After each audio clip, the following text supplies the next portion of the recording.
Fala galera, tudo bom? Então, vamos aqui hoje corrigir todo o simulado 2, né? Um simulado que foi focado em funções trigonométricas. Muita gente já tinha me pedido para mandar a resolução. Eu falei, ó galera, dá uma segurada, vou gravar toda a resolução e é assim que vai ser para os próximos simulados, tá certo? Que aí eu acho que fica mais fácil de elucidar todas as dúvidas que vocês me perguntam. Bom, eu puxei um pouco mais esse simulado, acho que para que vocês vejam às vezes como é difícil e como pode ser abordado de diferentes maneiras as questões de vestibulares em relação à função trigonométrica, tá? Então, vamos corrigir as 10 questões aqui, eu vou com calma, e se você depois ficou em dúvida ou enganchadozinho em alguma questão ou precisa de alguma dica, só falar comigo, tá certo? Beleza. Seguinte, primeira questão, né? Já começa com a questão de calendário, um pouco difícil. Falava o seguinte: suponha que a temperatura média diária da cidade do Recife durante o ano de 2017 pudesse ter sido calculada pela função. E ele te dá uma função trigonométrica, sendo t em graus Celsius e t em dias corridos desde o dia 1 de janeiro de 2017. Então isso é bem importante, tá? Adotando esse modelo matemático como verdadeiro, em que dia do ano a temperatura foi a maior possível? Bom, galera, quando ele fala em máximos e mínimos de temperatura, nós temos que lembrar que o cosseno, né, ele sempre admite um valor de 1 e um valor de menos 1. Esses são os valores máximos e mínimos. Não quer dizer que necessariamente quando eu colocar 1 será o valor máximo, quando eu colocar menos 1 será o valor mínimo. Nessa questão, eu poderia testar os valores e ia ficar assim, ó, 20 mais 10 vezes 1, que daria 30. E poderia testar também a função 20 mais 10 vezes menos 1, que daria 10. Então, realmente, quando o valor do cosseno é 1, é a temperatura máxima, e é isso que a gente vai buscar. Então, a gente nem precisaria substituir 30 aqui e fazendo as nossas continhas de subtrair e depois passar dividindo, porque a gente já sabe que quando esse valor todo é igual a 1, a gente tem a temperatura máxima. Então, o cosseno, e aí vamos repetir o que está aqui dentro, né? 2π multiplica t menos 200 sobre 300. Isso tudo tem que ser igual a 1. Então, a gente tem que pensar num ângulo em que o cosseno seja igual a 1. E só existe uma alternativa aqui, né? Que é justamente quando isso tudo vai ser igual a zero ou 360 graus, 2π radianos, tá bom? Tanto faz, você pode escolher qualquer um deles. Eu vou colocar zero aqui, só para ficar mais fácil. Então vai ficar 2π, multiplica t menos 200, dividido por 300, é igual a zero. E aí, quando eu fizer meios pelos extremos, vai ficar assim, ó. 2π, t menos 200 é igual a zero. Esse 2π vai passar dividindo, vai ficar t menos 200 é igual a zero sobre 2π. E aí t menos 200 tem que ser igual a zero. Consequentemente, t tem que ser igual a 200. Então, passaram-se 200 dias para que pudéssemos atingir a temperatura máxima. E aí a gente teria que perceber o seguinte, ó. Janeiro, mês de janeiro, ele tem 31 dias. O mês de fevereiro, 28 dias, se ele não for bissexto, né? E aqui a gente sabe que não é bissexto. Se for março, ele vai ter 31 também. Se for abril, 30. Se for maio, 31. Se for junho, 30. E se for julho, 31. Vou parar por aqui porque é o seguinte, 200, né? Se eu pegar 3 meses, 7 meses, e fizer a média, 7 vezes 30 vai dar 270. Então, provavelmente deve ser um valor entre junho e julho. Então, se a gente contar, ó, 31 mais 18 dá 59. 59 mais 31, isso aqui vai dar 90, né, batido? Isso. Aí, 30 mais 90 dá 120. 31 mais 120 dá 130, 151. E aí, 30 mais 151 dá 180. E o que acontece? 181, perdão. Então, a gente sabe que vai ser algum mês algum dia do mês de julho. Para que a gente saiba com mais segurança, a gente pega 200 e subtrai de 181.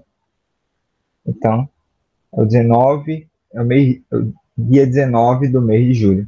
Então será 19 de julho de 2020. E aí, ó, a resposta certa, letra A. Já começou com uma questão desafiadora, né? A gente sabe que tem que trabalhar muito com os valores máximos e mínimos das funções trigonométricas, e essa questão abordava isso mais calendário. Então, é interessante. Lembrando que julho tem 31 dias, gente, e agosto também tem 31 dias, né? Os meses eles se alternam entre 31 e 30, mas julho e agosto eles terminam com 31 dias, e o restante segue essa alternância de 30 a 31, exceto o mês de fevereiro, né? Beleza, questão muito boa. Segunda questão, falava sobre o PIB, e ele dizia assim, né, que o PIB brasileiro entre 2020 e 2040 iria obedecer uma função trigonométrica, que era uma função cossenoidal.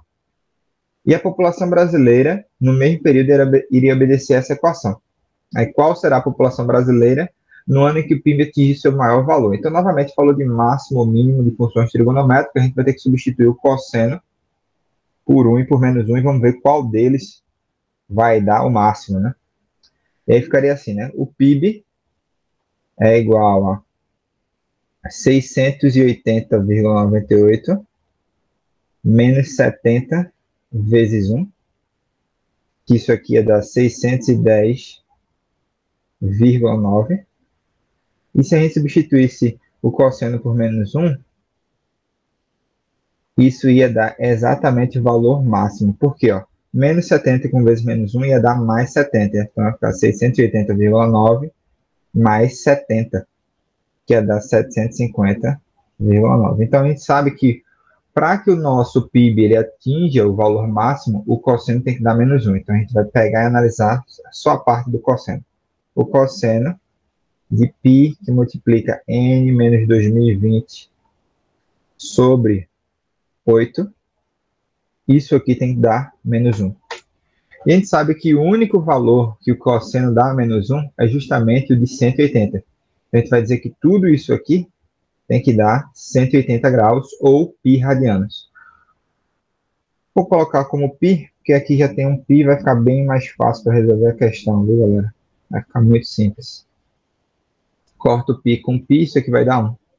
E aí, fazendo menos pelos extremos, vai ficar n menos 2020 igual a 8 e n igual a 2028. Então, a nossa população será máxima quando o ano for 2028. Só que ele não queria saber o ano em que vai acontecer a população máxima, ele quer saber qual é a população máxima. E a população máxima, ela é regida em função de n. Ele diz assim, a população é 0,4n menos 650.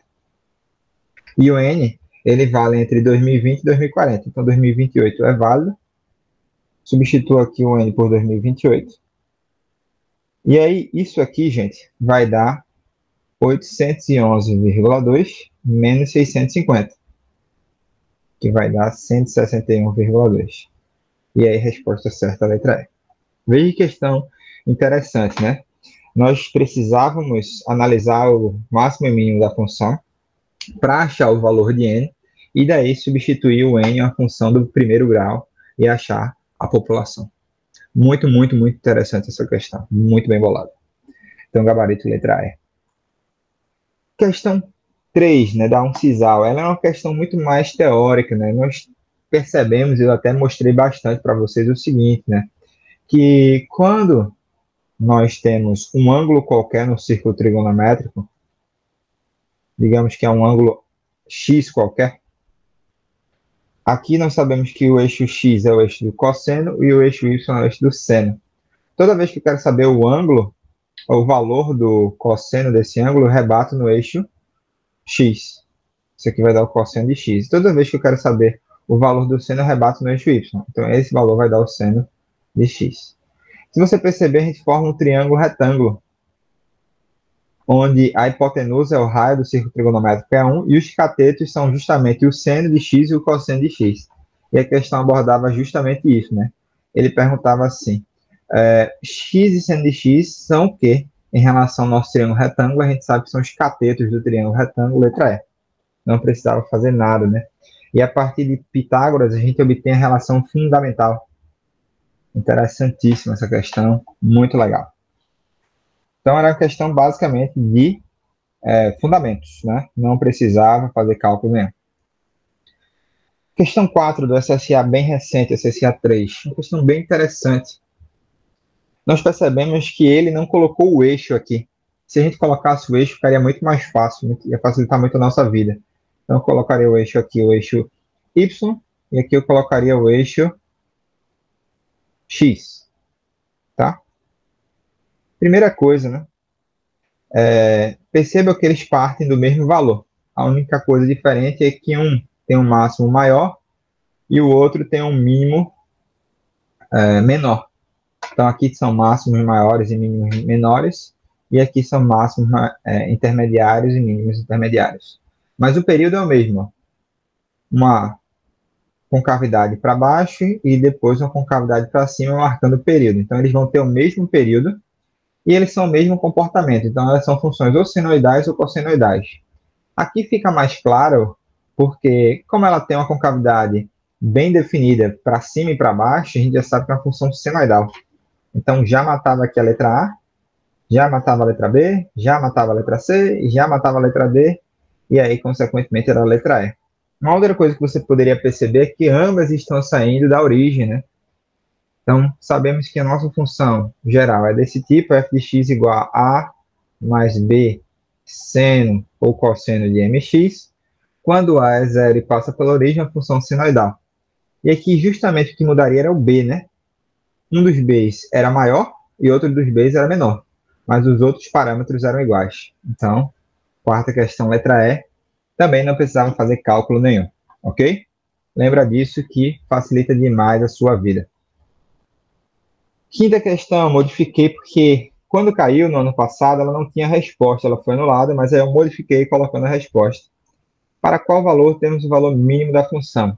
E aí muita gente acha que o valor mínimo sempre é quando o cosseno é menos 1. Mas para a gente achar o valor mínimo e o valor máximo, eu digo o seguinte, ó, só vamos substituir por 1 e pelo menos 1 e depois vamos ver qual deles vai dar o menor valor. É muito mais fácil, você erra bem menos. 5 vezes 1 dá 5, vai ficar 2 menos 5, que dá menos 3. E o outro é quando o cosseno é menos 1. E aí olha o que vai acontecer, menos 5 vezes menos 1 vai dar mais 5, 2 mais 5 igual a 3. Ou igual a 7, igual a 3, né? Igual a 7. Então, esse é o valor máximo quando o cosseno é menos 1, e esse é o valor mínimo menos 3 quando o cosseno é 1. Então, aqui a gente marcaria a letra C. Tá vendo? Uma pegadinha, né? Uma pegadinha que às vezes vocês confundem. Não relacionem sempre que o valor máximo do cosseno é o valor máximo da função, tá? O cosseno, o valor máximo é 1 e o valor mínimo é menos 1, mas a depender da função, ele pode se tornar mínimo ou máximo, ok? Coloquei isso para chamar bastante atenção de vocês. Sexta questão. Uma questão meio que já manjada para a gente, né? Ele dá o gráfico e você quer obter a lei de formação. A gente sabe que o valor de A é o valor máximo mais o valor mínimo dividido por 2. Então, isso aqui vai dar 4 dividido por 2, que dá 2. O módulo de B é justamente o valor máximo menos o A. Vai dar 3. É o que acontece, né? A gente percebe que o valor de A é esse aqui. E o nosso gráfico, ele está saindo de um ponto abaixo do valor de A. O ponto que ele corta o eixo Y é menos 1. Né? Como é abaixo, a gente pode dizer que o B dele é negativo. E para achar o período da função ele saiu do mínimo, bateu o máximo, veio e atingiu novamente o mínimo em 2π. Então, esse é o período da nossa função. Então, sabemos que o período é 2π, e para achar o valor de m, a gente sabe que o período é 2π sobre o módulo de m. Passo meios pelos extremos, m vezes 2π é igual a 2π, e aí m é igual a 2π sobre 2π, que vai dar 1. Então, a gente sabe que nossa função é f de x é igual a uma outra coisa, né? Perceba que isso aqui é simplesmente uma concavidade, ou nesse caso aqui, voltada para baixo, ou poderia ser uma concavidade simplesmente voltada para cima. Então, esse tem um comportamento totalmente de cosseno. Então, ficaria 2 menos 3 cosseno de 1 vezes x, e aí marca a letra A como resposta. Já fizemos várias questões desse tipo, então eu acho que se cair uma questão dessa na prova, a gente já vai estar bem preparado para isso. Mas vou continuar abordando esse tema, que eu vi que muita gente teve dificuldade, tá certo? Não se preocupe. Uma outra questão que a galera me pergunta demais, tem até na nossa apostila, né? Perceba que essa é uma função que ela se repete de tempos em tempos, só que ela sempre tem um valor maior ou igual a zero. Então, se ela tem sempre um valor maior ou igual a zero, a gente já poderia cortar a letra C, a letra D e a letra E, galera. Né? Já poderíamos cortar. Letra C, letra D e letra E. E aí o que acontece, né? Qual é a grande dúvida aqui? Simplesmente ela só vai ter concavidade voltada para baixo. Isso quer dizer o seguinte, que essa função ela deve ser regida por uma função que está dentro da raiz, uma função modular. Nesse caso, a gente só encontra funções dentro da raiz. Então, ficaria entre letra A e letra B. E aí você poderia perceber o seguinte, né? Aqui está 1 menos cosseno ao quadrado de 2x, e aqui está 1 menos seno ao quadrado de 3x. Vamos relembrar uma coisa, né? Se a gente fosse escrever a função, a relação fundamental da trigonometria, a gente poderia escrever assim, seno ao quadrado de 2x mais cosseno ao quadrado de 2x igual a 1. E aí, se eu passasse esse cosseno ao quadrado de 2x para cá, ficaria assim, ó, seno ao quadrado de 2x igual a 1 menos cosseno ao quadrado de 2x. E se eu tirasse a raiz, ficaria exatamente como está na letra A, sendo 2x é a raiz quadrada de 1 menos cosseno ao quadrado de 2x. Então, quando aparecer questões em que você tem o valor do cosseno do seno elevado ao quadrado e subtraído de 1, você já desconfia que ela parte de uma relação fundamental. E aí o que aconteceria, né? Por que a gente escolheria a letra A e não a letra B? A letra B, ela basicamente vai ser a mesma coisa, só que ela vai ser assim, ó, cosseno de 3x é a raiz quadrada de 1 menos seno ao quadrado de 3x. Por quê? Tem várias maneiras de a gente descobrir que é a letra A. A primeira delas é que o valor do seno, né, quando x igual a zero, é zero. E perceba que ela está saindo da origem. Então já seria a letra A como resposta.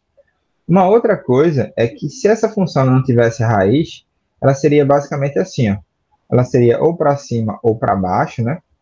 A primeira concavidade, e a outra seria assim. Então, se você perceber, o período sai do zero, atinge o máximo, atinge o mínimo e volta para o zero. O período é π. E se o período é π, o valor de m será justamente 2. E a única função entre as duas que tem um m igual a 2 é justamente a letra A. Então, algumas alternativas aí para vocês descobrirem e vocês ficarem ligados, né? A gente sabe que essa função sempre ela vai ser maior ou igual a zero e essa também sempre vai ser maior ou igual a zero. Então, já era uma dica boa. E a outra coisa era você pensar que elas foram oriundas de uma relação fundamental, tá certo? Questão muito boa, um nível difícil de questão. Questão 8, né? Essa é uma questão que envolve porcentagem junto com a análise de funções trigonométricas. Fala que o número de quartos ocupados em um hotel varia de acordo com a época do ano. Dá uma função trigonométrica e diz que x é justamente o mês. X igual a 1 é o mês de janeiro, x igual a 2 é o mês de fevereiro, x igual a 3 é o mês de março e assim por diante. Em junho, que é x igual a 6, em relação a março, que é x igual a 3, qual a variação percentual? Então, a gente vai calcular o valor quando o x é igual a 3, vamos calcular o valor quando o x é igual a 6 e depois a gente vai fazer a variação percentual. Então, vou botar aqui, ó, que quando o x é igual a 3. Vai ficar 150 mais 30. No lugar de π, pessoal, eu vou substituir por 180 para ficar mais fácil para a gente. E aqui vezes 3. Ó, 3 com 6 dá para simplificar por 2 e 180 por 2 dá 90. O cosseno de 90, pessoal, é zero. E 30 vezes 0 dá 0. Então vai ficar assim, ó, 50 mais 30 vezes 0. Que vai dar 50 mais 0, que dá 150. E para que quando x igual a 6, vai ser mais ou menos o mesmo raciocínio. 150 mais 30 cosseno de 180 sobre 6 vezes 6. Posso cortar o 6 com 6, e aí o cosseno de 180, isso aqui vai dar menos 1. Olha que interessante. Fica 150 mais 30 vezes menos 1. Vai ficar 150 menos 30, que vai dar 120. E ele queria a variação percentual. Ele diz a variação em junho em relação a março. Então, março, pessoal, é justamente a nossa referência. A gente vai dizer que em março é 100%. 150 equivale a 100%. Então, consequentemente, 120 equivale a X. E a gente poderia simplificar algumas coisas. Poderia cortar um zero com zero. E aí, fazendo mesmo pelos extremos, fica 15x igual a 1.200. X é igual a 1.200 dividido por 15, que vai dar 80%. Então, ele queria a variação percentual, né? De junho em relação a março. Então, pega o valor de junho, que é 80, e subtrai do valor de março, que é 100. Isso aqui vai dar menos 20%. Resposta certa, a letra A. Tá certo? Uma questão bem interessante, né? E aí eu utilizei a regrinha de 3 para facilitar a variação percentual. Se você quisesse aplicar os nossos conceitos de porcentagem, você ia fazer o valor final menos o valor inicial dividido pelo valor inicial. Isso tudo vezes 100%. Ia perceber que ia dar exatamente a mesma coisa. O valor final é 120, o valor inicial é 150, dividido por 150, vezes 100%. E aí você ia ver que ia dar 20% também, só que negativo, né? Porque teve um decréscimo em relação ao valor de março. Muito interessante a questão, muito boa também, né? Questão 9. Uma questão do ano passado do Enem, é uma questão que pouquíssima gente acertou, e a gente vai interpretar aqui, vamos ver se facilita a vida de vocês. Fala, um grupo de engenheiros está projetando um motor cujo esquema de deslocamento vertical do pistão está representado na figura. Então, ele dá uma função trigonométrica, que é uma função senoidal. E diz o seguinte, né? H é medida em centímetros da parte superior do pistão dentro da câmara de combustão em função do tempo. Então, ele dá aqui, ó. Quando T é igual a zero, tá aqui, e ele vai subindo e vai oscilando, tá? Qual é uma sacada aqui, né? Vamos ver qual a altura máxima e mínima que o pistão pode ter. A gente poderia substituir o seno por 1 e por menos 1. E aí ia ficar assim, ó. 4 mais 4 vezes 1 dá 8. E 4 mais 4 vezes menos 1 vai dar 0. Interessante. Então, a gente já sabe que o pistão ele vai de 0 até 8. Bacana. E aí, o que é que ele diz? O valor do parâmetro beta, que é dado por um número inteiro positivo, grifo isso aqui, está relacionado com a velocidade de deslocamento do pistão. Para que o motor tenha uma boa potência, é necessário e suficiente que em menos de 4 segundos após o início do funcionamento, a altura da base do pistão alcance por 3 vezes o valor de 6 centímetros. Para os cálculos, utilize 3 como aproximação para π. Então, o menor valor inteiro a ser atribuído ao parâmetro beta, de forma que o motor a ser construído tenha boa potência. Então, vamos entender o seguinte, ó. O pistão, quando ele vem subindo, ele atinge 6. Quando ele descer, ele vai atingir 6 novamente. E quando ele subir, ele vai atingir 6 mais uma vez. Então, foi até interessante termos calculado o valor máximo e mínimo, para a gente perceber que não vai precisar de 3 oscilações completas para ele passar por 3 vezes o valor de 6 centímetros. A gente só precisa de uma oscilação e meia. Então, basicamente é o seguinte. Vamos colocar o tempo para que a altura seja igual a 6. Então, vamos fazer o seguinte, ó. 4 mais 4 seno de beta t sobre 2 menos π sobre 2. Isso aqui tem que ser igual a 6. Esse 4 que está somando vai passar subtraindo. Vai ficar 4 seno de beta t sobre 2 menos π sobre 6 igual a 6 menos 4. Isso aqui vai dar 2. Quando eu passar esse 4 para cá, vai ficar assim, ó. Seno de beta t sobre 2 menos π sobre 6 é igual a 2 sobre 4, que vai dar 1 sobre 2. Então, o que é que acontece? Nós precisamos descobrir, né, o valor do seno que dá 1/2. Isso é fácil para a gente, né? O valor do seno que dá 1/2 é 30 graus, ou π sobre 6. Então, quando a gente vem para o círculo trigonométrico, O que é que acontece? Vamos pegar um círculo trigonométrico aqui. O valor de 1 meio está aqui, né? Então, a gente sabe que ele é positivo para o primeiro quadrante e para o segundo quadrante. O segundo quadrante, a gente vai fazer π menos π sobre 6, que vai dar 5π sobre 6. Só que acontece, ó, quando ele começa, ele passa uma vez por 6 e na volta passa novamente por 6. Só que isso aqui só foram 2 vezes. Então, ele vai ter que oscilar completamente, vir para cima de novo e bater mais uma vez na marca de 6 centímetros. Então, concorda que a terceira vez que ele passa pela altura 6 é justamente quando o ângulo é π sobre 6 mais 2π, porque justamente ele deu uma oscilação completa. Isso aqui, quando a gente for tirar o MMC, né, vai dar 13π sobre 6. Então, nós já sabemos que esse valor aqui tem que ser igual a 13π sobre 6. Então, vamos fazer assim, ó, beta t sobre 2 menos 13 menos π sobre 6, perdão, tem que ser igual a 13π sobre 6. Aqui é π sobre 6 ou π sobre 2? Π sobre 2, né, pessoal? Deixa eu dar uma olhada aqui, π sobre 2, perdão. Bom, o que é que eu poderia fazer aqui? Acho que eu poderia tirar o MMC, né? Ia ficar assim, 6 e 6. 6 dividido por 2 dá 3, 3 beta t. 6 dividido por 2 dá 3, 3π. 6 por 6 dá 1, 13π. Corto o 6 com 6, porque tirei o MMC de ambos os lados. Então vai ficar 3 beta t é igual a 13π. E esse menos 3π ele vai passar para cá, tá, gente? 3π. Então, beta t é igual a 16π sobre 3. Só que como ele pede para considerar a aproximação π3, a gente pode cortar o π com 3.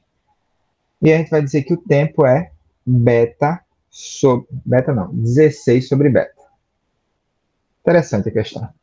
E aí o que acontece? Ele quer achar justamente o valor de beta, né, que faça com que esse pistão passe 3 vezes pela altura de 6 centímetros num tempo menor que 4 segundos. Então, a gente vai dizer que isso aqui tem que ser menor que 4. Então, se a gente, por exemplo, pegasse beta igual a 1, 16 sobre 1 ia dar 16, não é menor que 4. Se a gente pegasse beta igual a 2, ia ficar 16 por 2 ia dar 8, 8 não é menor que 4. Se a gente pegasse beta igual a 4, 16 por 4 dá 4. 4 não é menor que 4, 4 é igual a 4. E se a gente pegasse 16 por 5, ia dar 3,2. 3,2 é menor que 4. Achávamos a letra D como resposta certa. Questão que considera um nível avançado, né? Um raciocínio bem dificilzinho, mas que a gente já treinou isso em sala de aula várias vezes. E é por isso que é importante você saber como você anda no círculo trigonométrico, você saber reduções dos quadrantes. Isso é muito interessante e muito importante, tá certo? E por último, a letra D. Ou a questão 10, que eu acho que era uma questão um pouquinho mais trabalhosa, mas não tinha um grau de dificuldade tão grande. Ele dava a função trigonométrica senoidal e falava x igual a 1 representa janeiro, 2 fevereiro, 3 março, e ele pedia a previsão de vendas para o primeiro trimestre. O primeiro trimestre é justamente a soma de V quando x igual a 1, mais V quando x igual a 2, mais V quando x igual a 3, certo? Era basicamente isso que ele queria.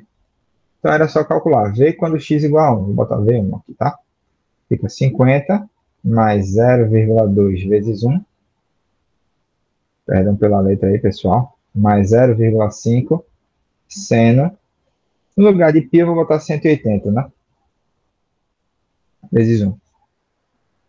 Isso aqui, gente, 180 por 6 dá 30. E o 130 a gente sabe que é 1 meio. Então vai ficar 50 mais 0,2 mais 0,5 vezes 1 sobre 2. Isso aqui vai dar 0,25 e isso vai dar tudo 50,45. V quando x igual a 2. Mesma coisa, mesmo raciocínio, tá? Só dava trabalho, mas eu acho que vocês tiraram de letra essa questão aí, né? Com certeza é. Isso aqui é dar o 160 e o 160 é raiz de 3 sobre 2. Por isso que ele na questão te dá justamente que o raiz de 3 ele é 1,7. Eu vou substituir aqui 1,7 por 2. A raiz de 3 sobre 2. Isso aqui vai dar 0,25. Isso aqui vai dar 0,425 provavelmente. Isso tudo vai dar 50,825. E o V3 dava justamente 50 mais 0,2 vezes 3 mais 0,5 seno de 180 sobre 6 vezes 3.